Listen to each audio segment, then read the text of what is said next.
पर्यावरण માટે ખતરનાકરૂપ પ્લાસ્ટિકનો ઉપયોગ બંધ કરવા અભિયાનના ભાગરૂપે જિલ્લામાં આવેલી નગરપાલિકાઓએ પ્લાસ્ટિકનું વેચાણ અને ઉત્પાદન કરતા એકમો સામે કાર્યવાહી હાથ ધરી હતી, જેના ભાગરૂપે હાલોલ નગરપાલિકા દ્વારા જીઆઈડીસી વિસ્તારમાં આવેલા ઔદ્યોગિક એકમોમાં તપાસ કરીને હજારો ટન પ્લાસ્ટિકનો જથ્થો જપ્ત કરવામાં આવ્યો હતો।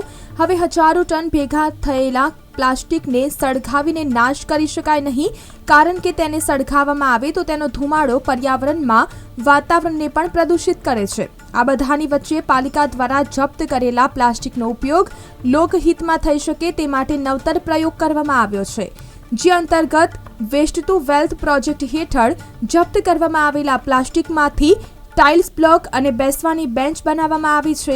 આ પ્લાસ્ટિકમાંથી બનેલી વસ્તુઓનો ઉપયોગ જાહેર ઉપયોગી જગ્યાઓ પર કરવામાં આવ્યો છે, જ્યારે હાલોલ બગીચામાં આ બ્લોક અને બેન્ચનો ઉપયોગ કરવામાં આવ્યા બાદ આજે હાલોલ કણઝરી ચોકડી પાસે આવેલા હનુમાન મંદિર પાસેની ખુલ્લી જગ્યાઓ પર બાંકડાઓ મૂકવામાં આવ્યા છે, જેનો ઉપયોગ હનુમાન મંદિરે આવતા દર્શનાર્થીઓ કરી રહ્યા છે।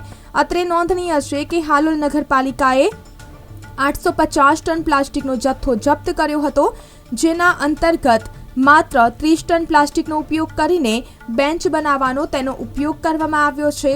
પ્લાસ્ટિક તેમજ પાલિકાના આ પ્રયોગને નગરવાસીઓ પણ આવકારી રહ્યા છે।